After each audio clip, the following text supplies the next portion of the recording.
গীতার ক্লাসে। হরে হরে কৃষ্ণ কৃষ্ণ কৃষ্ণ হরে হরে, হরে রাম রাম রাম হরে হরে। আমি আপনাদের সকলকে এবার আমি মিউট করে দিলাম। আর প্রয়োজন হলে তবে হ্যান্ড রেজ করে আনমিউট করবেন। কি? তো প্রতিদিনের ন্যায় আমরা এখন ভগবদ গীতা পঠন করব। ভগবদ গীতা যেটি আপনাদের প্রত্যেকের নিশ্চয়ই মুখস্থ হয়ে গেছে। আমি কি বলি প্রথমে যে কথাগুলো। ভগবদ গীতা কি? ভগবদ গীতা ভগবানের মুখ নিঃসৃত বাণী। আর এটি অর্জুনকে কুরুক্ষেত্রের যুদ্ধক্ষেত্রে ভগবান বলেছিলেন, অর্জুনের সংশয় দূর করার জন্য এই সমস্ত জ্ঞান দিয়েছিলেন। কিন্তু অর্জুনকে যেখানে কুরুক্ষেত্রের আহ যুদ্ধক্ষেত্রে যে জ্ঞান দিয়েছিলেন, সেই জ্ঞান আমাদের জীবনে কিভাবে প্রযোজ্য। তাই যখন আমরা সম্পূর্ণ গ্রন্থটি পঠন করব, তখন আমরা এর মধ্যে থেকে আমাদের জীবনের প্রয়োজনীয় অংশগুলি অবশ্যই খুঁজে পাব। আসলে ভগবদ গীতা এমন একটি গ্রন্থ, এটাকে বলা হয় জীবনের ম্যানুয়াল। আমরা যদি বাড়িতে একটি নতুন টিভি কিনে আনি, তাহলে কি করি? সেই টিভিটি চালানোর জন্য সেই প্যাকেটের মধ্যে একটা ছোট বই থাকে না? সেই বইটা দেখে কিভাবে রিমোট সেট করতে হবে, কিভাবে চ্যানেল সেট করতে হবে, কোনটাতে কি হয়, সব বাটনগুলো লেখা থাকে, থাকে তো। তারপরে সেটা দেখে আমরা আমাদের টিভিকে ঠিক মতো চালনা করি। কিন্তু কেউ যদি ওই ইনস্ট্রাকশনটা না পড়ে যদি চ্যানেল আপ ডাউনের পরিবর্তে যদি ভলিউম আপ ডাউন করে, তাহলে কি চ্যানেল চেঞ্জ হবে? হবে না। তো তেমনি আমাদের জীবন, আমরা যে এই যে মনুষ্য জীবন, আমাদের এই জীবনের উদ্দেশ্য যদি আমরা ঠিকভাবে না জানি, তাহলে আমরা যতই বাটন টিপি, আমাদের কিন্তু ঠিক সঠিক কার্য আমাদের শরীর বা মন বা আমাদের এই সম্পূর্ণ দেহ থেকে আমরা পাবো না, এবং আমাদের জীবনের উদ্দেশ্য সাধিত হবে না। তাই আমাদের জীবনের ম্যানুয়ালটা খুব প্রয়োজন। আর এই ভগবদ গীতা হচ্ছে আমাদের জীবনের ম্যানুয়াল। তাই ভগবদ গীতা থেকে আমরা কি কি জানতে পারি? ভগবদ গীতা থেকে আমরা পাঁচটি বিষয় সম্বন্ধে জানতে পারি। পাঁচটি বিষয় কি কি? প্রথমটি হচ্ছে ঈশ্বর, ঈশ্বর সম্বন্ধে জানতে পারি। দ্বিতীয়টি হচ্ছে আত্মা বা জীব, জীব সম্বন্ধে জানতে পারি। তৃতীয় বিষয়টি হচ্ছে প্রকৃতি, যে প্রকৃতির মধ্যে আমরা আছি সেই প্রকৃতি সম্বন্ধে জানতে পারি এবং তার প্রভাব সম্বন্ধে জানতে পারি। চতুর্থ হচ্ছে সময়, সময় বা কাল, তার তার দ্বারা আমরা কিভাবে তার দ্বারা প্রভাবিত, সেটাও আমরা জানতে পারি। আর সবশেষে জানতে পারি আমরা কর্ম।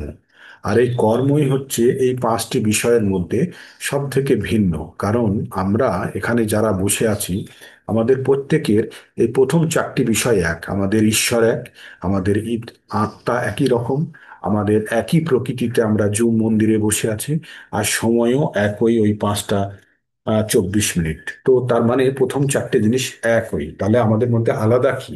আলাদা হচ্ছে আমাদের কর্ম। কর্ম কি? কর্ম যে করলে, যে ক্রিয়া বা যে ধরনের অ্যাকশন করলে আমাদের কি হয়, কিছু ফলের রেজাল্ট চলে আসে। হ্যাঁ, যে যে অ্যাক্টিভিটি গুলো করলে কিছু যে ক্রিয়াকর্ম করলে কিছু ফল চলে আসে, সেটাই কর্ম। এবার আমাদের ফল কিভাবে আমাদের জন্য বিপজ্জনক, সেটা বিভিন্ন অধ্যায়ে, এই বিশেষ করে 3 4 5-এর মধ্যে আমরা বিশ্লেষণ করেছি, এবং পরবর্তীতে সময়ের সময়ের রেসপেক্টে আমরা বিশ্লেষণ করতে থাকবো। তাই কর্ম অত্যন্ত গুরুত্বপূর্ণ। এই কর্মের উপরে নির্ভর করে আমরা এই মনুষ্য শরীর পেয়েছি। আর আমরা মৃত্যুর সময় যে ভাবনা চিন্তা নিয়ে কেউ একজন দেহত্যাগ করে, সে পরবর্তীতে সেই রকম শরীরই পায়, তার কামনা বাসনাকে চরিতার্থ করিবার জন্য। তো এই পর্যন্ত আমরা বুঝলাম। তো আমরা 8 নম্বর অধ্যায়ের একদম শেষ পর্যায়ে চলে এসেছি। ভগবদ গীতা 3টে ভাগে ভাগ করা হয়েছে, 3টে ভাগ সেকশনে ভাগ করা হয়েছে। ভগবান ভাগ করেনি, আমরাই করেছি বা আচার্যরাই করেছেন। তারা প্রথম 1 থেকে 6 পর্যন্ত কি? আমাদের কর্মযোগ। 7 থেকে 12 হচ্ছে ভক্তি যোগ। আর 13 থেকে 18 পর্যন্ত হচ্ছে জ্ঞান যোগ। তো এর মধ্যে সব থেকে গুরুত্বপূর্ণ অংশটা কি? ভক্তি যোগ। আর ভক্তি যোগের গুরুত্বপূর্ণ অধ্যায়গুলির মধ্যে, চ্যাপ্টারের মধ্যে হচ্ছে 7 নম্বর, 8 নম্বর, 9 নম্বর, 12 নম্বর ভীষণ গুরুত্বপূর্ণ। মানে এইগুলো হচ্ছে ভক্তি যোগের কোর বিষয়। তো আমরা 7 নম্বর পড়ে ফেলেছি, 8 নম্বরের অন্তিম লগ্নে চলে এসেছি। 8 নম্বর অধ্যায় থেকে আমরা কি কি জানতে পারলাম? 8 নম্বর অধ্যায় থেকে আমরা প্রথমে অর্জুন জিজ্ঞেস করলো ভগবানকে, 8টি প্রশ্ন জিজ্ঞেস করেছে অর্জুন। প্রশ্নগুলো কি কি? ব্রহ্ম কি?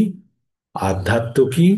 আধ্যাত্ম কিভাবে অবস্থান করে, বা সকাম কর্ম কি? আদিভূত কি? আর আদি দৈব কি? তাহলে 5টি প্রশ্ন কি হলো, কি কি হলো?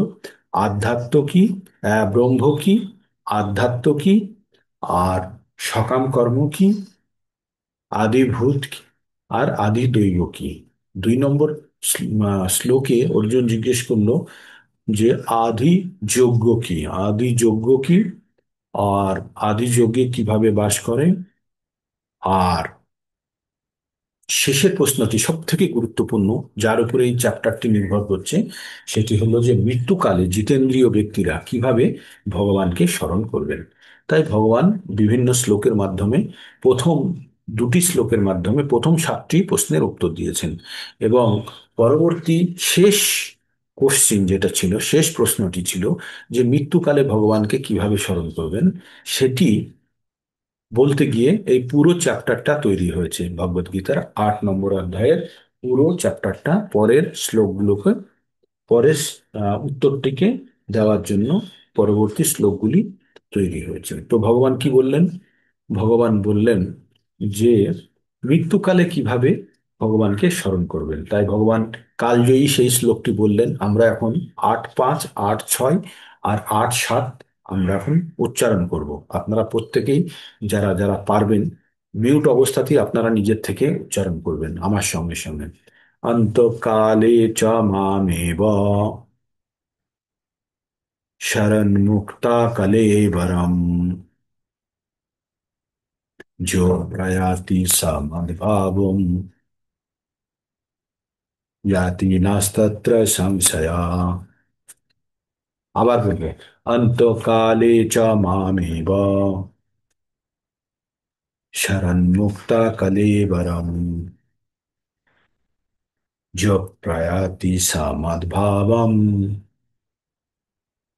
याति नास्तत्र সংশয়া। এবার 6 নম্বরটা বলবো। যম যম ব্যাপী শরণ ভাবম ত্যাজুতম তে কলেবরম তম তমে বৈতি কন্তেয়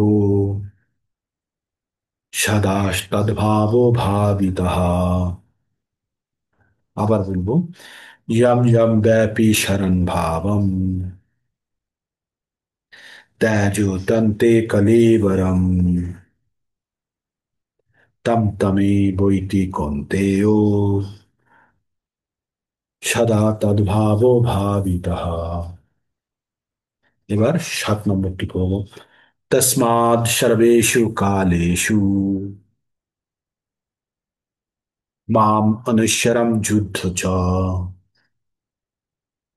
ময়্যর্পিতো মনোবুদ্ধির মামেব মামেব এষসি অসংশয়। তস্মাৎ সর্বেষু কালেষু মাম অনুসরম যুদ্ধ চ ময়্যর্পিতো মনোবুদ্ধির মামেব এষসি অসংশয়। এবার অর্থগুলো বলবো। ভগবান কি বললেন? অন্তকালে চ মামেব শরণ মুক্তা কলেবরম যোগ প্রয়াতি সমদ্ভাবম ইয়াতি নাস্তত্র সংশয়। সকলকে মুখস্থ করতে হবে, কিন্তু এই 3টি শ্লোক মাথায় রাখবে যেন। তো এর অর্থ হচ্ছে, মৃত্যুকালে ভগবান বলছেন, মৃত্যুকালে যে ভগবানকে স্মরণ করে দেহত্যাগ করবে, সে ভগবানের ভাব প্রাপ্ত করবে। 6-এ কি বললো? ইয়ম ইয়ম ব্যাপী শরণ ভাবম ত্যাজ তন্তে কলেবরম তম তমে বৈতি কন্তেয় সদা তদ্ভাব ভাবিতঃ। আর যারা অন্য কিছু স্মরণ করে দেহত্যাগ করবে, তারা সেটাই পাবে। তবে এখানে উল্লেখযোগ্য বিষয় হচ্ছে, সেটি স্মরণে আসবে যেটি সব সময় আমরা ভাবনা চিন্তা করি। তাই ভগবান অর্জুনকে বললেন যে তোমাকে তো আমি দুটো দর্শন বলে দিলাম, ভগবানকে স্মরণ করলে ভগবানকে পাবে, অথবা অন্য কিছু স্মরণ করলে তুমি অন্য কিছু পাবে। তাই তুমি একটা কাজ করো অর্জুন, তস্মাৎ সর্বেষু কালেষু মাম অনুসরম যুদ্ধ চ। তাই তুমি সব সময় আমাকে স্মরণ করে তুমি যুদ্ধ করো। মই অর্পিত মনোবুদ্ধির মামেব এষসি অসংশয়। তুমি আমাকে মন আর বুদ্ধি লাগিয়ে তুমি যুদ্ধ করো, তাহলে তুমি অবশ্যই আমার কাছে ফিরে আসবে, তাতে কোনো সন্দেহ নেই। এবার তো এই কথাগুলো বলার পরে আরো আহ বিভিন্ন কথা এর মধ্যে চলতে থেকেছে। থাকতে থাকতে ভগবান কি বললেন, অনন্য চেতা সততম যো মাম শরতি নিত্যশা তস্যাহং সুলভ পার্থ নিত্য যুক্ত যোগিনাহ। ভগবান বললেন 14 নম্বরে, যে একাগ্র চিত্তে, যে আমার একাগ্র চিত্তে যিনি আমাকেই কেবল নিরন্তর স্মরণ করেন, সেই নিত্যযুক্ত ভোগী ভক্তির কাছে, ভক্তর কাছে আমি কিন্তু সুলভ হই। তো ভগবান কার কাছে সুলভ? যে ভগবানকে অনন্য চিন্তা করে, চিরন্তন মানে নিরন্তর, মানে না থেমে ভগবানের স্মরণে যে মগ্ন হয়ে আছে, সে কিন্তু ভগবান তার কাছে অত্যন্ত সুলভ, মানে অতি সহজেই সে পেয়ে যেতে পারে। কে পেয়ে যেতে পারে? যে সর্বদা ভগবানকে স্মরণ করছেন। তো এই গেল 14 নম্বর। এইবার সেই 15 আর 16, এই দুটো শ্লোকও মুখস্থ করতে হবে আপনাদের। তো এই চ্যাপ্টারের 3টে শ্লোক আপনাদের মুখস্থ করতেই হবে: 5, 6, 7, 15, 16। 15তে কি বলছে ভগবান? বলছেন মাম উপেত্য পুনর্জন্ম দুঃখালয়ম অশাশ্বতম নাপ্নুবন্তি মহাত্মান স্বয়ং সিদ্ধিম পরমাম গতাহ। ভগবান বললেন, হে মহাত্মগণ, এই মাহাত্ম ভক্তিপরায়ণ যোগীরা আমাকে লাভ করে এই দুঃখপূর্ণ নশ্বর সংসারে পুনরায় জন্মগ্রহণ করেন না, কেননা তারা পরম সিদ্ধি প্রাপ্ত হয়েছেন। এখানে উল্লেখযোগ্য হচ্ছে কি, মাম উপেত্তু পুনর্জন্ম। ভগবান বলছে যে আমাকে পেয়ে গেলে আর পুনর্জন্ম হয় না। নাপনুবন্তি মহাত্মান, তো সেই মহাত্মান গুলো কি করে? স্বয়ং সিদ্ধি পরনাম যথা, তারা সিদ্ধি লাভ করে পরম গতি লাভ করে। তো যারা সিদ্ধি লাভের দ্বারা পরম গতি লাভ করে, তারা ভগবানকে প্রাপ্ত হয়ে যায়, আর তারা আর পুনর্জন্ম তাদের আর হয় না। যাদের পুনর্জন্ম হয় তারা কি করে? তারা জন্ম মৃত্যুর চক্করে আবদ্ধ থাকে এবং কি করে? পুনরপি জননম পুনরপি মরণম পুনরপি জননী জঠরে শয়নম। জন্ম মৃত্যু জরা ব্যাধি, আর কি তার সঙ্গে? আদি দৈবিক আদি ভৌতিক, আর আদি আধ্যাত্মিক। আদি আত্মিক, আদি ভৌতিক আর আদি দৈবিক 3টে, আর তার সঙ্গে হচ্ছে জন্ম মৃত্যু জরা ব্যাধি। এই 7টি সমস্যা তখনই শুরু হবে যখনই মানুষের মৃত্যুর সময় কোনো কামনা বাসনা নিয়ে দেহত্যাগ করবে। তাহলে তাকে পুনরায় জন্মগ্রহণ করতে হবে।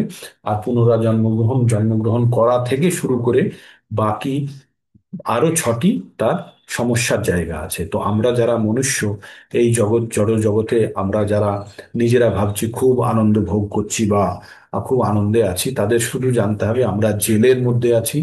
জেল থেকে তখনই আমরা মুক্ত হব যখন আমরা জেলের নিয়ম মেনে আমরা চলবো। তাহলে জেলের নিয়ম কি? ভগবান তাই বলছে যে জেলের নিয়ম হচ্ছে যে জেলের বিরুদ্ধে কোনো কাজ না করা। তো আমরা ভগবানের সন্তান, ভগবান বারবার বলেছে। তাই ভগবান কি বলছে? তোমরা আমার কাছে ফিরে এসো, তাই আমি তোমাদেরকে আর এই কষ্টের জগতে থাকতে দেখতে চাই না। তো এই ভগবদ গীতার উদ্দেশ্য একটাই, আমরা 9 নম্বর চ্যাপ্টারে গিয়ে আরো উদ্দেশ্য পরিষ্কারভাবে জেনে যাব। তো ভগবান কেন বলছে মামেব এষস্য অসংশয়? ভগবান বারবার বলছে না মামেব এষস্য অসংশয়, কেন বলছেন ভগবান? ভগবান বলছেন যে, ভগবান আগে কি বলেছেন? মামে বংশ জীব লোকে জীবাভূতান সনাতন মনঃষষ্ঠানি ইন্দ্রিয়ানি প্রকৃতিস্থানি কর্ষতি। যদিও এটি পরে পাবে শ্লোকটি। কি বলছে ভগবান? বলছেন যে প্রত্যেকে আমার সন্তান, আর তারা জড় প্রকৃতির মধ্যে থেকে সব সময় পরিশ্রম করছে, কষ্ট করছে। কিসের জন্য? ইন্দ্রিয় সুখ ভোগের জন্য। তাই ভগবান কি বলছেন যে তোমরা আমার সন্তান, তোমরা আমার কাছে ফিরে এসো, আর জড় জগতে তোমাদের কষ্টের মধ্যে দুঃখালয়ম অশাশ্বতমে থাকতে হবে না। এই পৃথিবীর নাম কি? দুঃখালয়ম। আর পৃথিবীর প্রকৃতি কি? অশাশ্বতম, মানে এই দুঃখের জায়গা পৃথিবীটি। আর এখানে এটা হচ্ছে অশাশ্বতম। কেউ যদি ভাবে যে এখানে আমি অ্যাডজাস্ট করে থাকবো, তবুও সে থাকতে পারবে না। তারপরে ভগবান কি বললেন? আব্রহ্ম ভুবনল্লোকা পুনরাবর্তিনা অর্জুনা মাম পেটুতু কন্তেয় পুনর্জন্ম না বিদ্যাতে। ভগবান একটা শ্লোকে বলে দেয় ভগবানকে পেলে কি হবে, আর ভগবানকে না পেলে কি হবে সেটাও ভগবান বলে দিয়েছে। যেমন 5-6-এ বলেছে, তেমনি এখানেও বলছে 15-16-তে কি বলছে ভগবান? আব্রহ্ম ভুবনল্লোকা পুনরাবর্তন অর্জুন। যদি কেউ ভগবানকে না পায় তাহলে কিন্তু বারবার তাকে পুনরায় আবর্তিত হতে হবে কোথায়? জন্ম মৃত্যুর চক্রটি। তাই বলছে ভুবনলোক থেকে ব্রহ্মলোক পর্যন্ত প্রত্যেকটা লোকে জন্ম মৃত্যু জরা ব্যাধির চক্র আছে।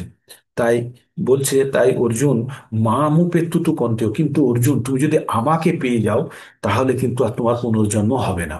তো অর্জুনকে প্রথমে বললো যে তুমি যদি পুনর্জন্ম চাও তাহলে তুমি নিতে পারো, কিন্তু তুমি যদি আমাকে পেয়ে যাও, আমাকে পেয়ে গেলে আমার কাছে চলে আসলে আর তোমার পুনর্জন্ম হবে না। তাই বলছে আব্রহ্ম ভুবনাল্লোকা পুনরাবর্তি না অর্জুনা মাম উপেত্তু তু কন্তেয় পুনর্জন্ম না বিদ্যতে।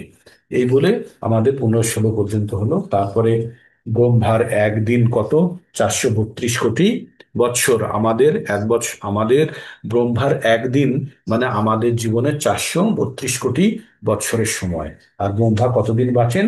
300, ব্রহ্মা বাঁচেন 100 বৎসর। আর 100 বৎসর মানে কত হয়? 311, 311 কোটি, 3,11,00,000 কোটি বছর হচ্ছে ব্রহ্মার আয়ু। তার মানে ভাবতে পারছেন কি বিশাল আয়ু।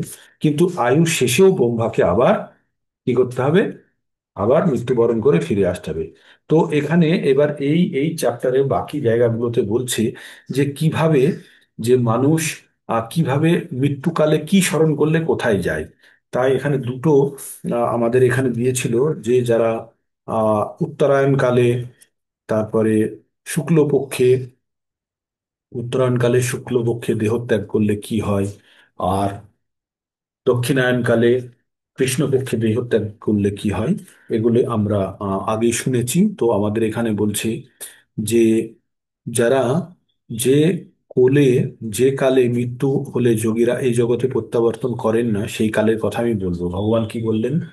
যত্র কালে ত্বানা বৃত্তিম আপৃতম চৈব যোগিনা প্রয়াতায়ান্তি তাং কালাং বক্ষ্যামি ভারতর্ষভ। বলছে হে ভারত শ্রেষ্ঠ, যে কালে মৃত্যু হলে যোগীরা আর এই জগতে প্রত্যাবর্তন করেন না সেই কালের কথা বলবো। এখানে কাদের কথা বলছে? যোগীদের কথা বলছে, সাধারণ লোকেদের কথা নয়। যোগী কারা? আপনারা সকলেই যোগী, যারা ভগবত ভক্তিতে যারা জুড়ে আছেন তারা প্রত্যেকেই ভক্তি যোগী আমরা। তো তাই আমাদের মানে আমাদের কথা যদি আমরা এখানে আমাদের নিজের ক্ষেত্রে যদি প্রয়োগ করি তাহলে কিছুটা হলেও হবে। যারা কিন্তু ভক্তিযোগের সঙ্গে যুক্ত আছে তাদের জন্য এই কথাটি খুব সুন্দরভাবে প্রযোজ্য। তাই বলছে, বলছে যে বলছে অগ্নি জ্যোতির অহো শুক্ল ষণ্মাসা উত্তরায়ণম তত্র প্রয়াতি গচ্ছন্তি ব্রহ্মবিদো জনাঃ। ভগবান বললেন ব্রহ্মবিদ পুরুষগণ অগ্নি জ্যোতি শুভ দিন শুক্লপক্ষ বা 6 মাস উত্তরায়ণকালে দেহত্যাগ করলে ব্রহ্ম লাভ করেন। তারপরে কি বললেন? ধূমো রাত্রিস্তথা কৃষ্ণ সন্মানা দক্ষিণায়নম তত্র চন্দ্রমসং জ্যোতির্যোগী প্রাপ্য নিবর্ততে। কি বললো? কিন্তু যারা দক্ষিণায়নের সময় যে যোগীরা দেহত্যাগ করেন তারা কৃষ্ণপক্ষ এবং দক্ষিণায়নের সময় তারা কোথায় যায়? চন্দ্রলোকে যায়, ভোগ করে, করে আবার পৃথিবীতে প্রত্যাবর্তন করেন। হুম। তো তারপরে এবার 26 নম্বর শ্লোকে আমরা পড়ব কি বললো? শু- শুক্ল কৃষ্ণে গতি হয়েতে জগত শাশ্বতে মতে একায়া জাত না বৃত্তিম অন্ন বর্তন্তে পুনঃ। কি বললেন ভগবান? বললেন শুক্ল কৃষ্ণে গতি হি এতে জগত শাশ্বত মতে একয়া ইয়াতি অনাবৃত্তিম অন্নয়া আবর্ততে পুনঃ। কি বললেন ভগবান? বললেন বৈদিক মতে এই জগৎ থেকে দেহত্যাগের দুটি মার্গ রয়েছে। একটি হচ্ছে শুক্ল আর আর একটি হচ্ছে কৃষ্ণ। কৃষ্ণ মানে অন্ধকারের সময়টাকে বলে, আঁধেরি যখন হয় তখন কৃষ্ণপক্ষ। আর শুক্লপক্ষ, শুক্লপক্ষে দেহত্যাগ করলে তাকে ফিরে আসতে হয় না। যারা চন্দ্রের শুক্লপক্ষে যারা দেহত্যাগ করে তাদেরকে ফিরে আসতে হয় না, কিন্তু কৃষ্ণপক্ষে দেহত্যাগ করলে তাকে ফিরে আসতে হয়। তো এগুলো কাদের জন্য? যোগীদের জন্য, যারা পুষ্ট, সম্পূর্ণরূপে যোগে এখনো যারা সম্পূর্ণরূপে যোগে সাকসেসফুল, তাদের কোনো শুক্লপক্ষ কৃষ্ণপক্ষ হয় না। তাদেরকে তো ভগবান আগেই বলেছে যে অন্তকালে শুধু যদি কেউ ভগবানকে স্মরণ করে দিতে পারে, তাহলে তার ক্ষেত্রে শুক্লপক্ষ, কৃষ্ণপক্ষ, উত্তরায়ণ, ধুন্দ্র, অগ্নিজ্যোতি সব এক, তাই না? তাই এগুলো, তবু এগুলো বলেছে কাদের জন্য? এগুলো যারা যোগী, নিয়মিত রূপে যোগ সাধনা করছে। যোগ আমরা সবাই যদিও শেষ সময় যদি মনে করতে না পারি, আর এই নিয়মও যদি খেটে যায়, তাহলেও কিন্তু তাহলেও কিন্তু পুনর্জন্ম বা ফিরে আসতে নাও হতে পারে। তারপরে 27 নম্বরে কি বলছেন ভগবান? নায়েতি মানে হচ্ছে নয়তি স্মৃতি, স্মৃতি, শ্রীতয়ী, শ্রীতয়ী, নৈতি শ্রীতয়ী পার্থ জানন, যোগী মুহ্যতি কশ্চন, তস্মাৎ সর্বেষু কালেষু যোগযুক্ত ভব অর্জুন। ভগবান কি বললেন? না এতি স্মৃতি, শ্রীতয়ী পার্থ জানান, যোগী মুহ্যতি কশ্চন, তস্মাৎ সর্বেষু কালেষু যোগযুক্ত ভব অর্জুন। হে পার্থ, ভক্তরা এই দুটি মার্গ মানে পথ সম্বন্ধে অবগত হওয়া সত্ত্বেও কখনো মোহগ্রস্ত হন না। অতএব অর্জুন, তুমি ভক্তি যোগ অবলম্বন করো। মানে এক- এখানে ভগবান বলার জন্য বলল কি কি ফর্মুলা, কিন্তু যারা ভক্ত তাদের জন্য এসব কোনো কিছুর প্রয়োজন নেই। কি প্রয়োজন? অন্তকালে চ মামেব শরণমুক্তা কলেবরম যো প্রয়াতি সমদ্ভাবম ইয়াতি নস্তত্র সংশয়। এটা হতে পারে। অথবা আর একটা হতে পারে, কোনটা? जन्म कर्म च मे दिव्यम् एवं जो वेत्ति तत्ततः तत्तादेहं पुनर्जन्म नैति मामेति सह अर्जुन। অথবা जो येदं परमं गुह्यं मद्भक्तेषु অভিধাস্যতি ভক্তিম মই পরম কীর্তাম মামেব এষস্যি অসংশয়। তো ভগবান আলাদা আলাদা রাস্তার কথা বলেছে। প্রথম রাস্তাটা কি বললো? যে মৃত্যুকালে আমাকে স্মরণ করে যে দেহত্যাগ করবে সে আমার ভাব পাবে। 2 নম্বর কি বললেন? বললেন যে 2 নম্বর বললেন যে আমার জন্ম কর্ম সম্বন্ধে আমার তত্ত্বগতভাবে যিনি জ্ঞান অর্জন করেছেন তিনি অবশ্যই আমার কাছে আসবেন মৃত্যুর পরে। তারপরে কি বললেন ভগবান? বললেন যে এই পরম গুহ্য জ্ঞান, এই পরম জ্ঞান রহস্য যদি কাউকে, আমার ভক্তদেরকে কেউ বলে, সে যে আমার কাছে আসবে তাতে কোনো সন্দেহ নেই। তার মানে কত রাস্তা খোলা আছে আমাদের কাছে। লাস্ট মোমেন্টে ভগবানকে স্মরণ করা, 2 ভগবানের জন্মকর্ম সম্বন্ধে জ্ঞান লাভ করা, আর তিন, তিন হচ্ছে 3 নম্বর কি বললো? ভগবানের এই জ্ঞান অন্যের কাছে পৌঁছে দেওয়া। এইগুলোতে যে কোনো একটা করলেই ভগবান অত্যন্ত সন্তুষ্ট হবে এবং সে ভগবানের ধাম প্রাপ্ত হবে। তো আমরা 3টে জিনিসই করছি কেন? এছাড়াও আমরা আরো অনেক জিনিস করব। কেন? যে কেউ জানে না কোনটা কাজে লাগবে, তাই না? আমাদের কাছে বিভিন্ন ধরনের, আমাদের কাছে অপশন খোলা আছে, আমাদের কাছে বিভিন্ন ধরনের রাস্তা একসঙ্গে খুলে রেখেছি, যে কোনো না কোনো একটা আমাদের লাগবেই। তাই আমরা ভগবানের নাম জপ করি কিসের জন্য? হৃদয়ের শুদ্ধিকরণের জন্য। এই যে ভগবত গীতা পঠনের মাধ্যমে মৃত্যুকালে স্মরণ করলে কি হয়, না করলে কি হয়, এগুলো দিয়ে কাউকে ভয় দেখানো নয়, এই দিয়ে পরম ভয় থেকে বাঁচার জন্য। তো ভগবান 2 নম্বর অধ্যায়ে ভগবান 40 নম্বর শ্লোকে কি বললেন? নেহাভিক্রমো নাশস্তি প্রত্যাবায়না বিদ্যতে স্বল্পমপস্য ধর্মস্য ত্রয়াতে মহাতো ভয়াত। ভয়াত মানে মহান ভয়। আমাদের জীবনের মহান ভয় কি? মৃত্যু ভয়। আর এই মৃত্যু ভয় থেকে কে বাঁচাবে? এই ভক্তির পথে যারা অগ্রসর হয়েছে তাদের মৃত্যুর ভয় থেকে বাঁচাবে। মৃত্যুর ভয় থেকে কিভাবে বাঁচাবে? দুটো রাস্তা আছে। এক হচ্ছে মৃত্যু সম্বন্ধে যখন আমরা সম্যক জ্ঞান লাভ করে যাব, যে মৃত্যু কি আসলে। মৃত্যু হচ্ছে বাথরুমে ঢুকে স্নান করতে ঢোকা মতো, হ্যাঁ। যখন আমরা সারা দিন গায়ে নোংরা জামা কাপড় হেনা তেনা কাজ করে যখন আমরা টায়ার্ড হয়ে যাই, তখন আমরা কি করি? বাথরুমে স্নান করতে ঢুকি। আর যদি সেটা শীতকালে স্নান করতে ঢোকা হয়, তাহলে আমাদের মনের মধ্যে খুব মনে হয় না কেন কেন ঢুকছি। তো আমরা যখন এই জীবনটা ত্যাগ করি তখন আমরা বাথরুমে ঢুকি স্নান করার জন্য। তো স্নান করার সময়টা সবালের শরীরটাই ছ্যাঁক করে ওঠে, একটা কষ্টকর ব্যাপার প্রথমের দিকটা। তো তেমনই মৃত্যুই ততখানি কষ্টকর। তারপরে যখন স্নান টান করলাম, তখন আমি অব্যক্ত, আমার কোনো রূপ নেই। কিন্তু তারপরে যখন স্নান করে যখন বেরোচ্ছি, তখন যেন মাতৃগর্ভ থেকে আমরা বেরিয়ে আসলাম, তাই না? মাতৃগর্ভ থেকে আমরা যেমন বেরোলে একদম পরিষ্কার পরিচ্ছন্ন, সারা দিনের মতো তাজা, তেমনি আমরা যখন বাথরুম থেকে স্নান করে বেরিয়ে আসলাম, তখন আবার সারা দিনের জন্য আমরা তৈরি হয়ে গেলাম। কিন্তু তার মধ্যেও কারো কারোর আবার ছোটখাটো স্নান হয়ে যায় মাঝে মাঝে। যদি কেউ কাউকে ধাক্কা দিয়ে জলে ফেলে দিল, সেগুলো কেউ কাউকে মার্ডার করার মতো, ঠিক আছে, তখন ওই তাকে জলে পড়ে স্নান করে ফেলতে হয়, তার মানে তাকে মৃত্যুবরণ করতে হলো। তো আমাদের স্নান করা আর মৃত্যুবরণ করার মধ্যে কোনো পার্থক্য নেই।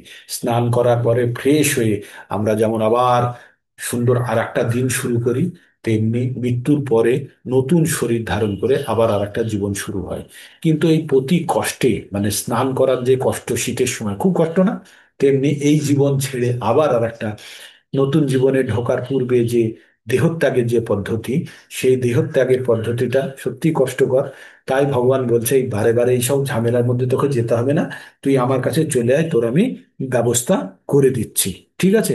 তাই ভগবান অর্জুনকে বলল যে এই যে তোমাদেরকে পন্থা বললাম, যে শুক্লপক্ষ, কৃষ্ণপক্ষ, উত্তরায়ণ, দক্ষিণায়ন, এই রাস্তাগুলো আছে, কিন্তু তোমার জন্য এগুলো দরকার নেই। তুমি ভক্তি মার্গে আমার সঙ্গে যুক্ত হও, তুমি, তোমাকে আমি অবশ্যই, তোমাকে এই জন্ম মৃত্যুর চক্র থেকে আমি উদ্ধার করে দেবো।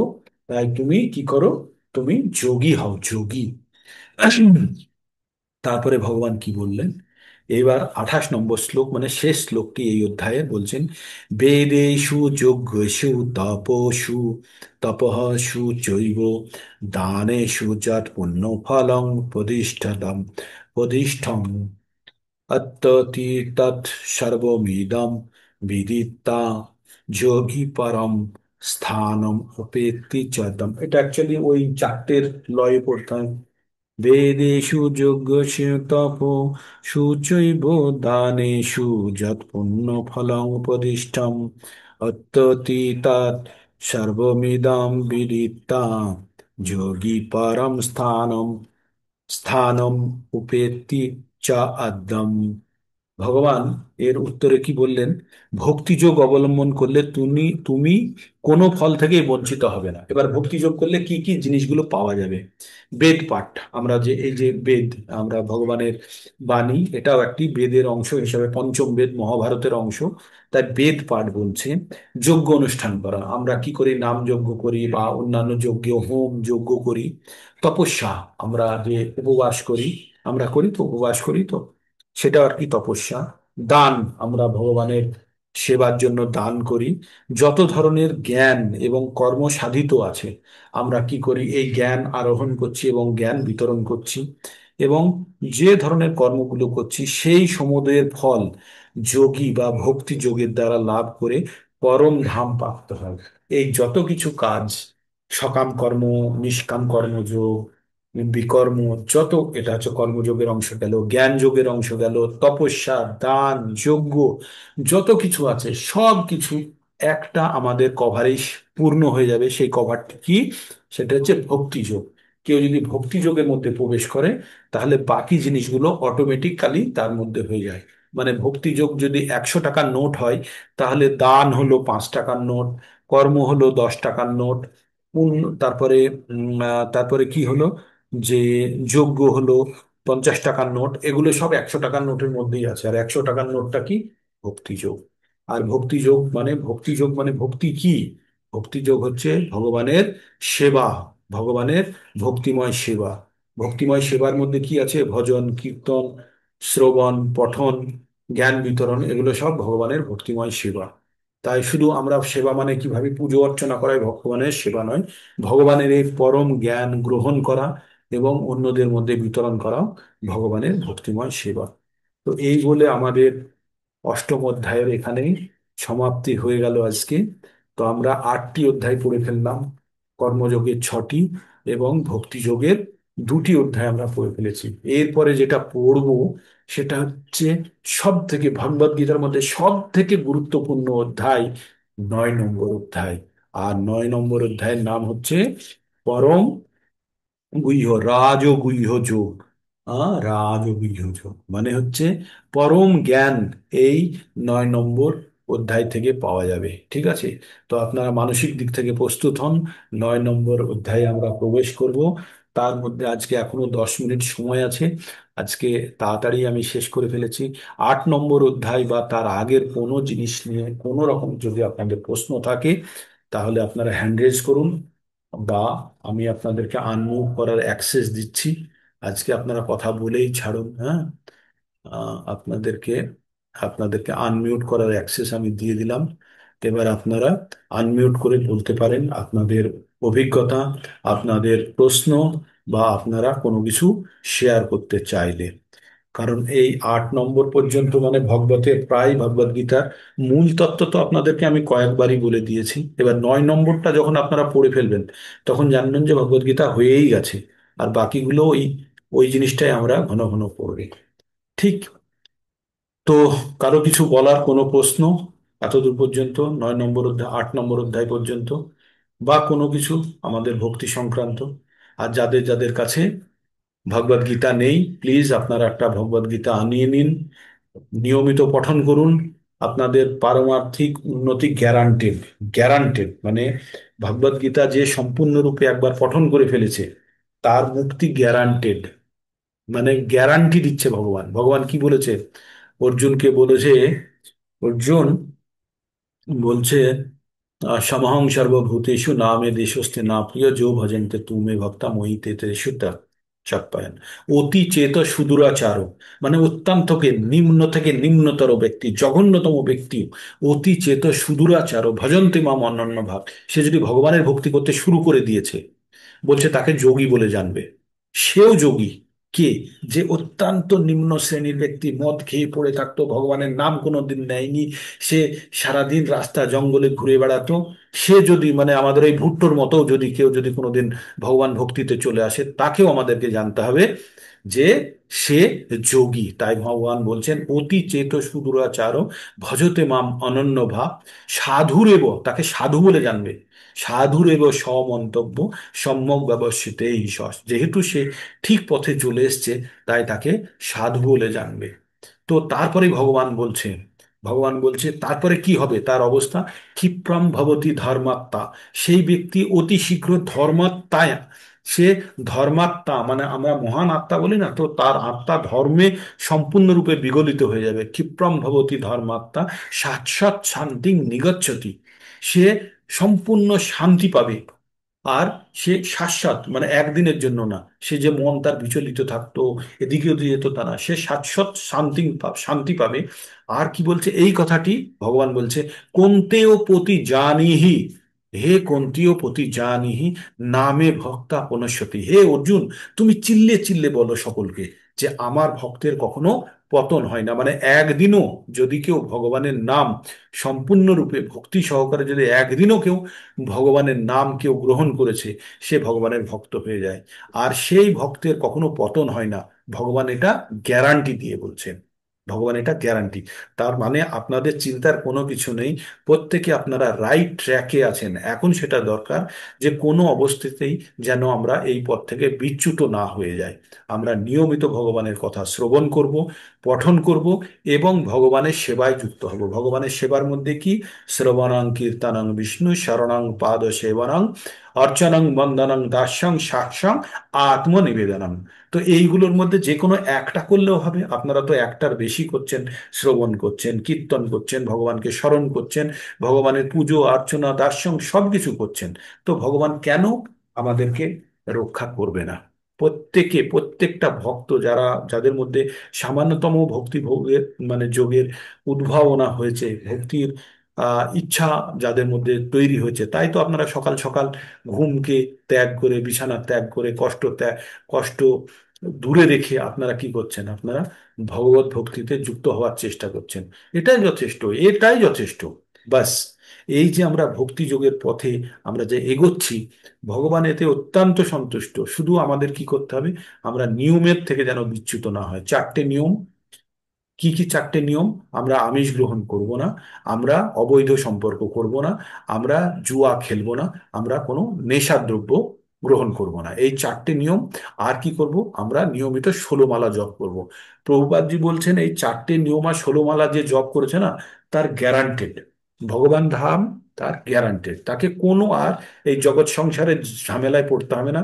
তাকে বারবার রাজমিস্ত্রি হতে হবে না। একটা বাড়ি তৈরি করো, উঁচু 2তলা 3তলা বাড়ি তৈরি করো, মরে যাও, গিয়ে আবার নতুন বাড়িতে জন্মগ্রহণ করো, আবার বাড়ি তৈরি করো, আবার করো, রাজমিস্ত্রির মতো একটা বাড়ি ছেড়ে আর একটা বাড়ি তৈরি করো।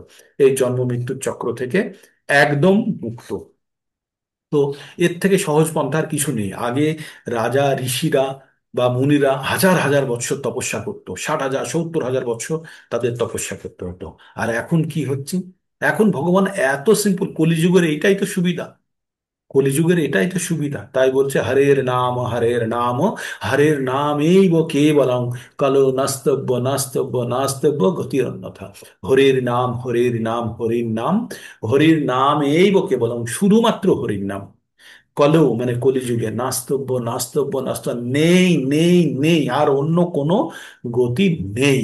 তাই একমাত্র হরির নামের নৌকা আপনাদের এই ভবসাগরকে পার করিয়ে দেবে। ঠিক আছে? মন ভরে ভক্তি করুন, একদম নিঃসন্দেহে, কোনো রকম মনের মধ্যে সংশয় না রেখে, যে yes you are at right track, আপনারা একদম সঠিক পথে আছেন। বাস ভক্তিতে যেন পিওরিটি থাকে। মনমোহন প্রভু হ্যান্ড রেজ করেছেন, কিছু বলবেন, বলুন। একটু প্রভু দণ্ডবাদ প্রণাম। হ্যাঁ, আজকের পড়ার বিষয়ের মধ্যে নয়, তবু বলছি, অনেকে বলে হ্যাঁ, কৃষ্ণ ভক্ত খুব কৃপণায় স্বার্থপর হয়, হ্যাঁ, নিজেরটাই চিন্তা করে, হ্যাঁ, এই কথাটা। আর ইস্কন সম্বন্ধে অনেকেই বলে না ইস্কনে যাবে না, এই ও এরকম হ্যাঁ। বদনাম করে। হুম। আচ্ছা এই বিষয়টাই প- জানি। আচ্ছা, প্রথম প্রশ্নের উত্তরে আপনাকে বলি। প্রথম হচ্ছে, কৃষ্ণ ভক্তরা স্বার্থপর, একদম ঠিক বলেছে। বলছে কৃষ্ণ ভক্ত অতি চতুর, অতি বুদ্ধিমান। চতুর কাদের বলছে? অতি বুদ্ধিমান, তাদের বুদ্ধি আছে। তারা একটা ইট পড়ে আছে, একটা পাথর পড়ে আছে, একটা মাটির ঢেলা পড়ে আছে, আর একটা সোনা পড়ে আছে। আপনি কোনটা নেবেন? যদি আপনাকে বেছে নিতে হয়, কোনটা নেবেন? সোনাটা নেবেন তো? সোনাটা নেবেন তো? হ্যাঁ। তো কৃষ্ণ কৃষ্ণ ভক্ত জেনে গেছে যে ভগবান ঈশ্বরঃ পরম কৃষ্ণ সচ্চিদানন্দ বিগ্রহ, অনাদির আদি গোবিন্দ সর্বকারণের কারণ। তো কৃষ্ণ ভক্তরা এটা জেনে গেছে। তার আগে ও মাটিকে ভেঙে ভেঙে দেখেছে, তার আগে পাথরকে ভেঙে ভেঙে দেখেছে, তার আগে ও ঢিলকে ভেঙে দেখেছে। দেখে তারপরে যখন সোনাতে এসে পৌঁছেছে, তখন তার মনে হয়েছে বাকি জিনিসগুলোর আর অত প্রয়োজন নেই। ঠিক। তো আপনি যদি জেনে যান ভগবান কে আর ভগবানের অস্তিত্ব কি রকম, তাহলে তো আপনার এর আর কাছে দৌড়ানোর দরকার নেই। প্রধানমন্ত্রী যদি নরেন্দ্র মোদী আপনার যদি বন্ধু হয়, আপনি কি এমএলএ এমপি কাউন্সিলরের কাছে যাবেন? যাবেন না তো। এটা হলো কৃষ্ণ ভক্ত যারা, তারা অত্যন্ত চতুর। এতে লেখা আছে, গ্রন্থে লেখা আছে, চৈতন্য চরিতামৃততে এই কথাটাই লেখা আছে, যারা কৃষ্ণ ভক্তি করে তারা অত্যন্ত চতুর। এবার স্বার্থপর জিনিসটা কি? স্বার্থপর, হ্যাঁ আমি স্বার্থপর। আমি আমি মুক্ত হতে চাই। যারা ভক্ত তাদেরকেও আমি মুক্ত হওয়ার জন্য সাহায্য করতে চাই, কারণ তারাও তো ভক্ত। তাহলে আমরা 9 নম্বর যে নাম অপরাধে কি বলি, যে ভগবান বলছে যে আমার এই জ্ঞান শুধু আমার ভক্তদের মধ্যে দিও, অভক্তকে দিও না। হুম। তো অভক্তকে আমি কেন দেব? কারণ সে তার মর্মার্থ বুঝবে না। অভক্ত কেন? ভগবানে তার বিশ্বাস নেই, ভগবানে তার রুচি নেই, ভগবানের কথা শ্রবণ করতে চায় না। তাকে জোর করে শোনানো হবে না। তাই বলেছে, যো ইদম পরমম গুহ্যম মদ ভক্তেষু অভিধাস্যতি, যে এই পরম জ্ঞান আমার ভক্তকে যে প্রদান করে, সে আমার কাছে আসবে। কিন্তু যে ভগবানের কথা শুনতে চায় না, যার কোনো রুচি নেই, যে ভগবানে ঈর্ষা করে, ভগবানকে গাল দেয়, তার কাছে আপনি গিয়ে বলতে যাবেন? বলে নিজের মনটা খারাপ করবেন? বলবেন ঠিক আছে বাবা, তোকে আসতে হবে না। আর বেশি 2বার রিকোয়েস্ট করব, 3বার রিকোয়েস্ট করব, 4বার করব, তারপরে আর পা ধরার দরকার নেই। আমি তখন স্বার্থপর হয়ে গেলাম। কেমন স্বার্থপর? আমি নিজের জন্য চেষ্টা করব, আর কি করব, আর অন্য যারা ভক্ত আছে তার জন্য সময় দেব। তোকে যখন ভগবান দয়া করবে, যখন তোর মনের মধ্যে হবে, তখন তুই আসবি, এসে ভক্তি করার চেষ্টা করবি। তো এটাই বলছে আচার্যগণরা। বলছে যে অভক্ত, তার পিছনে বেশি সময় নষ্ট করার নেই, ভক্তের পিছনে সময় ব্যয় করুন। তাতে কি হবে? তাতে তাড়াতাড়ি সেও মুক্ত হবে, আপনিও মুক্ত হবেন। এটা গেল প্রথম কোশ্চেনের উত্তর। 2 নম্বর কোশ্চেন, ইসকনে যাবেন না বলছে, একদম ঠিক বলেছে, ইসকনে যাবেন না। ইসকনে গেলে কি কি পারবেন না আপনি? ইসকন ইসকন খুব বাজে জায়গা। ইসকনে গেলে কি হবে? আপনার মাছ খাওয়ার টেস্ট নষ্ট করে দেবে, মাংস খাওয়ার ইচ্ছা নষ্ট করে দেবে, আপনাকে ডিম খাওয়ার ইচ্ছা নষ্ট করে দেবে, আপনার পেঁয়াজ রসুন দিয়ে একদম চটকি খাবার যে ইচ্ছা নষ্ট করে দেবে। 2 নম্বর, আপনার নেশা, চা খাওয়া বন্ধ করিয়ে দেবে, মদ খাওয়া বন্ধ করিয়ে দেবে, গাঁজা খাওয়া বন্ধ করে দেবে, এইসব নেশাতে যে আনন্দের জিনিস সেগুলো বন্ধ করিয়ে দেবে ইস্কনে গেলে। 3 নম্বর হচ্ছে জুয়া খেলা, পাশা খেলা, লটারি কেনা, এই সব জিনিস করে যে আনন্দ পায় মানুষে, সেই আনন্দ বন্ধ করে দেবে। 4 নম্বর হচ্ছে পরস্ত্রী বা পরপুরুষ গমন করে যে আনন্দ পাওয়া যায়, সেই সব আনন্দ বন্ধ করিয়ে দেবে। তাই ইস্কনে কেউ যদি একবার ভুল করে গেছে, সে তাড়াতাড়ি তার ফেরত চলে যাওয়া উচিত, যারা এই সম্বন্ধ আনন্দ নিতে চায়। আর আপনারা যদি ভাবেন এইগুলো জঘন্য কাজ, এই কাজগুলো করা উচিত না, অবশ্যই আপনারা ভগবান ভক্তিতে যাবেন। ঠিক আছে? তাই সবাই বলে ইস্কনে যাবে না, ইস্কনে গেলেই ফেঁসে যাবে। কারণ নিরামিষ, ভগবান ভক্তি করবেন আপনি, জুয়া খেলবেন না, নেশা করবেন না, পরস্ত্রী যাবেন না, সত্যি কথা বলবেন। এতে যদি আপনি যদি ভক্তি নাও করেন না, আমাদের জগৎ সংসার শুধরে যাবে। এই 4টে নিয়ম যদি পালন করে, এটা ধর্মের 4টে পা: দয়া, তপস্যা, সত্যতা আর শৌচতা। এই 4টে নিয়মের মাধ্যমে এই 4টে পাকে, ধর্মের 4টে পাকে রক্ষা করা হয়। তো এখানে এবার এবার আপনি বুঝে নিন, আপনার কাছে বিষ রাখা আছে, অমৃত রাখা আছে। আপনি যদি ভাবেন অমৃত খেয়ে আমি আমার কোনো দরকার নেই, আমি বিষ খেয়ে আনন্দ নেবো, নিন। সবাই স্বতন্ত্র আমরা এই জগতে। তাই বলে ইসকনে যাবেন না। হলো আমার দুটো না প্রশ্নের উত্তর। বলেন, না হ্যাঁ, এটাও বলেন, একটা প্রশ্ন এটাও বলেন যে এটা হ্যাঁ, বিজনেস করার একটা রাস্তা, এটা এরা পয়সা হ্যাঁ। ইনকাম করার রাস্তা। তো এটা ঠিকই বলেছে, এটা পয়সা ইনকাম করার রাস্তা।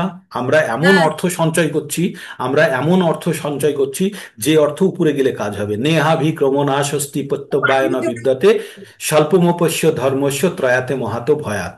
এই যে আমরা যে কাজ করছি, এই যে ভক্তি যোগের দ্বারা যেটা আমরা আর্ন করছি, সেটা আমাদের এখানেও চলবে এবং ভগবানের ধামেও চলবে। কিন্তু যারা এখানে হাজার হাজার কোটি টাকা ইনকাম করে ব্যাংকে রাখছে, তারা সেই টাকা কিন্তু এক পয়সাও নিয়ে যেতে পারবে না। কিন্তু আমরা যেটা সঞ্চয় করছি, সেটা অবশ্যই নিয়ে যাব। কি? সেটা ভক্তি। আর যদি আপনি বাহ্যিক কথার প্রশ্ন জিজ্ঞেস করেন, যে ইসকনের টাকা কে, ওকে জিজ্ঞেস করবেন সে কত টাকা দিয়েছে, সে কত টাকা দিয়েছে আর কি কাজের জন্য দিয়েছে। দেখুন, বাইরে থেকে তো দেখে মনে হয় যে ইসকনের হাজার হাজার কোটি কোটি টাকা, কোথায় থেকে আসছে টাকাটা, কে দেবে? আমরা সবাই কন্ট্রিবিউট করে, ছোট ছোট ছোট ছোট করে কন্ট্রিবিউট করে এইভাবে পৌঁছেছে। আপনি বলুন তো, যে চন্দ্রোদয় মন্দির হচ্ছে, ওটা খরচা হচ্ছে 1200 কোটি টাকা। ঠিক আছে? 1200 কোটি টাকা কোথায় থেকে এসছে? ফোর্ড কোম্পানির মালিক অম্বরীশ দাস, যিনি হেনরি ফোর্ডের নাতি, যে মানে মোটর গাড়ি আবিষ্কার করেছে, তার নাতি ফোর্ড কোম্পানির মালিক। সে হচ্ছে অম্বরীশ দাস, সে সনাতন ধর্মে দীক্ষিত, হিন্দু ধর্মে, খ্রিস্টান থেকে। তিনি ওই মন্দির তৈরি করছেন, তার অর্ধেক পয়সা তিনি দিচ্ছেন। তো যাদের বুদ্ধি নেই তারা এসব কথা বলবে, তাদের কথাতে বিচলিত হওয়ার কিছু নেই। যদি জানতে চায়, তাহলে একবার মায়াপুর নিয়ে যেতে হবে, তাকে প্রসাদ খাওয়াতে হবে, তাকে ভগবানের নাম গ্রহণ করতে বলতে হবে, তখন সে বুঝবে যে এর মধ্যে সত্যি কি মিথ্যা কি। বাইরে থেকে অনেক চকচকে ঝকঝকে লাগে। আর যারা ভক্তি করতে চায় না, তাদের কাছে তারা এইসব কথা বলে নিজেকে মানে মিথ্যে আশার মধ্যে বেঁধে রাখে। ঠিক আছে? অভয় মাতাজি কি বলতে চাইছিলেন? হরে কৃষ্ণ। হরে কৃষ্ণ মাতাজি, বলুন।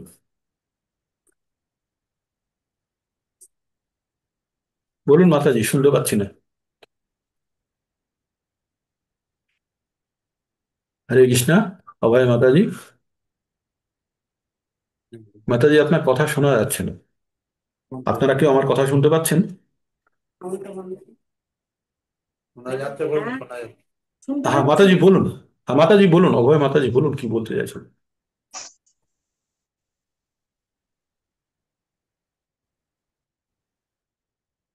শুনতে পাচ্ছি না, আপনার কথা আসছে না। যদি না বলতে পারেন, পরে ভয়েস এতে কল করে বলবেন। আর যদি সকলের সুবিধার্থে বলতে চাইছিলেন, তাহলে খুব ভালো, একবার ক্যামেরাটি অন করবেন। যাদের যাদের মুখমণ্ডল দর্শন করাতে চান, উপস্থিত অ্যাটেন্ডেন্স দিতে চান, তারা ক্যামেরা অন করুন, একটা স্ন্যাপশট নিয়ে নিই। আর এই ক্লাসের রেকর্ডিং থেকে যাবে। আপনারা যারা শুনতে চান, যারা নিজের ভক্তি ভাবটাকে আবার সুপ্রতিষ্ঠিত করতে চান, তারা অবশ্যই আবার পুনরায় শুনবেন। তো যারা পারবেন ক্যামেরা অন করুন, একটা স্ন্যাপশট নিয়ে নেব।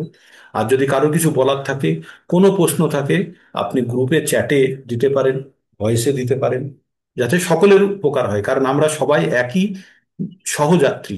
তো সহযাত্রী যখন আমরা, তখন যেন সবাই যেন সেই সুবিধাটা ভোগ করতে পারি, তাই না? তো ক্যামেরা অন হবে না আর কারোর? খুব সীমিত দেখছি। না আমার নেটের জন্য এই অবস্থা হচ্ছে, আমার নেট খুব দুর্বল এখানে। আহ, অন আছে প্রভু, অনেক ক্যামেরাই অন আছে। অন আছে, কিন্তু আমি কিন্তু ওই চারজনকে পাঁচজনের ছাড়া দেখতে পাচ্ছি না কেন, এক দুই বুঝতে পারছি তিন না। চার, ছয় সাত আটটা তো আমি দেখতে পাচ্ছি, আরো আচ্ছা। হরে কৃষ্ণ হরে কৃষ্ণ, কৃষ্ণ কৃষ্ণ হরে হরে, হরে রাম, রাম রাম হরে হরে। আজকে কিন্তু ক্যামেরা অন হলো না, আমার আমার কাছে ক্যামেরাগুলো দেখাচ্ছে না, কারণ আমার সম্ভবত নেট দুর্বল হওয়ার জন্য এই অবস্থা। তো তবু নামের জন্য একটা স্ন্যাপশট নিয়ে নিলাম। হরে কৃষ্ণ, কৃষ্ণ কৃষ্ণ হরে হরে। আজকে 28-29 জন হয়েছিল। হোক, আপনারা নিজেরা জয়েন করুন এবং অন্যকেও আপনারা জয়েন করতে উৎসাহিত করুন। ভগবদ গীতা পঠন করুন, অন্যকেও পড়ানোর জন্য ধীরে ধীরে তৈরি হন। এটাই আমাদের উদ্দেশ্য, ভগবত গীতার জ্ঞান প্রত্যেকের কাছে পৌঁছে দিতে হবে, প্রত্যেকটি ভক্তের কাছে। আপনার কাছে যেমন কেউ পৌঁছে দিয়েছে, আপনাকে সেই ঋণ পরিশোধ করার জন্য আর একজনের কাছে পৌঁছে দিতে হবে। ঠিক, আজ এখানে শেষ করবো। আপনাদের অনেক অনেক ধন্যবাদ। আবার কালকে সকাল 4:30। হরে কৃষ্ণ।